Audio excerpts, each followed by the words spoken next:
On paper, this seems like a meaningless game that most fans are just ready to get over with. But today, I'm here to give you 3 reasons why this game matters much more than you might think. So let's waste no more time and let's get into it.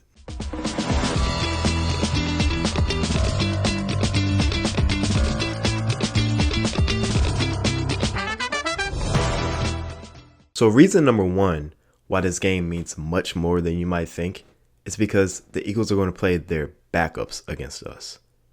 Nick Sirianni already stated earlier this week that they're going to rest their starters, which means our starters are going against their backups. Now that means a lot because I'm going to be looking at things very closely. I need to see our offensive line blowing that backup defensive line up. I need to see us pushing them on their heels. I need to see our talent gap elevated above theirs and truly show, hey, this is what a starter looks like. This is what a backup looks like. This is really going to show how our talent evaluation has been throughout these first couple of years under the Adam Peters era. And there are a couple young players that have had experience this season that I really want to see jump off the page and really have an impact. And that first player that comes to mind is Johnny Newton. Johnny Newton has had a very, very weird season. Last week against the Dallas Cowboys, he had 3 sacks. Yeah, you heard me right. Our Johnny Newton had 3 sacks. He has 5 sacks on the season total. But when you look at the tape, and I said this in my previous video as well, against the run, he has not been that good. He's been getting blown up. He gets pushed to the side. A lot of times he likes to play hero ball and shoot the gaps and push forward, which creates a gap for the running back and a lane for them to gash up and create large yardage. I need him to really have an impact, not just with the sacks and the statistics. I need to see his impact against the run. I need to see him clogging up holes. Of course, he's not the biggest guy, but this is where I need to see his quickness. That's the reason we drafted him. That first step, along with his hand movements that he's shown while he was at Illinois and was all Big Ten, that's what we wanted to see and what we haven't been seeing. Now, of course, you're going to say he had 3 sacks last week, and that's cute. That's nice. It jumps off the page, but you're not going to have a lot of 3-sack games in your career. But what you are going to have are the nasty, junky plays in the middle where you got to stop that run, and they're coming right at you, and you know it. And I need him to go against these backups and impose his will and make plays. Now, the other young guy that I really want to have a big game, and y'all know I love him so much. We have a love-hate relationship, actually. You know, he makes great plays and he makes terrible plays. And that's Mikey Sainristil. Mikey, I need you to ball out.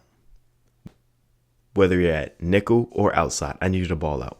You're not going to be going against A.J. Brown. You're not going to be going against Devontae Smith. You're probably going against Jahan Dotson and other backups. So I really need you to step up, and I need you to be in position, and I need you to make a play on the ball.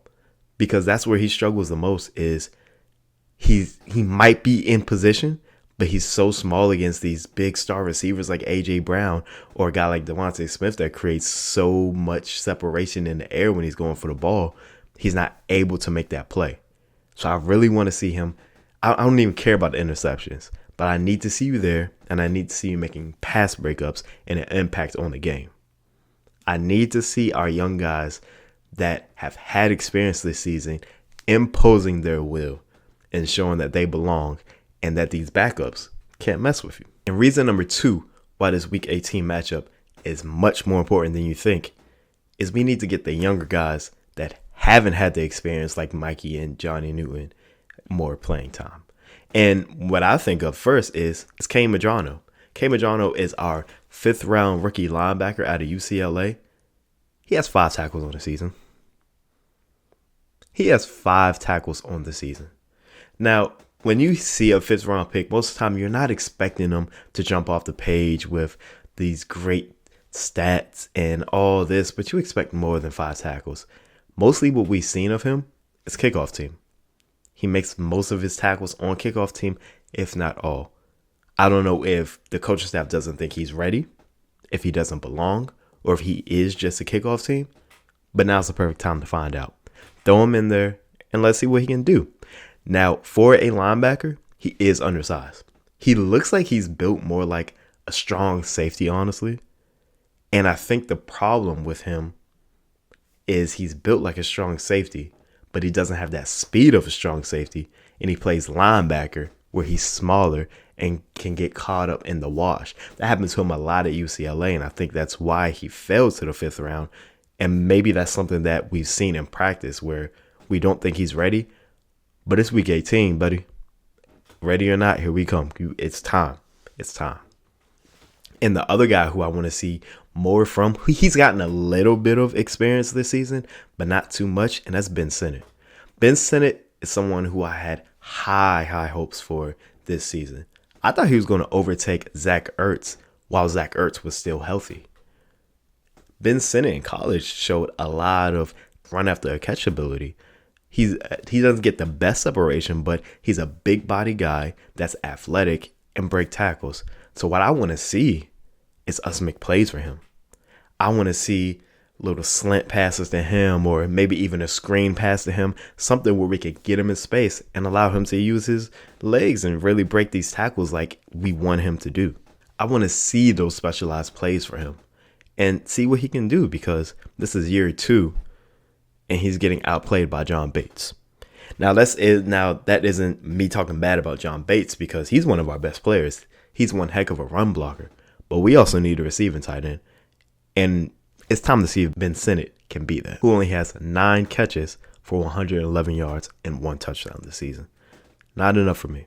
Not enough, especially with Zach Ertz being out with injury. And the final reason why this game matters so much for the future of the Commanders is because it might be an indication of which side of the ball we're going to draft this year.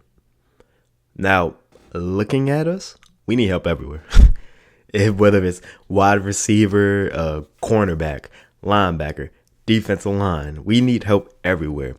Now, I just named 3 positions on the defense, but looking at the offense, I think if Terry McLaurin is our only success and weapon this week, like he's been the entire season, we saw what happens when Terry isn't in the lineup. Our offense becomes inept. And if that happens in week 18, it's a strong chance we're going wide receiver in the 1st round. And the first 2 wide receivers that come to mind and jump off the board is Jordan Tyson out of Arizona State. Now, Jordan Tyson is a quick twitch receiver. He's a versatile guy. You can put him inside, put him outside, even let him run routes from the backfield, and he can make plays. Now, he's a little bit smaller frame, but he's a guy that can make plays and someone that we might be in position to draft for at number 7. And the other receiver is Carnell Tate out of Ohio State. And y'all know how much we love our Ohio State guys. Shout out Terry. But Tate is the more complete receiver in my opinion. He's a bigger body with great route running and great hands as well. And I think he's someone that can make an immediate impact on our offense. And if our secondary gets diced up by a whole bunch of backups, then we might go Caleb Downs. And Caleb Downs, I believe, at safety is the real deal. And we've seen how much we've struggled at safety this year. Quan Martin, I don't know what happened to you, but you fell off a cliff this year. I was a huge fan of you last year, and I had high hopes coming into this year, but it just hasn't panned out. And Caleb Downs, I think he's going to be a special player.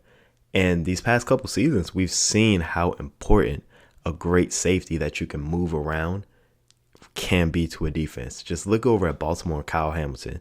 When you can move him around, especially to the line of scrimmage, he makes a world of a difference.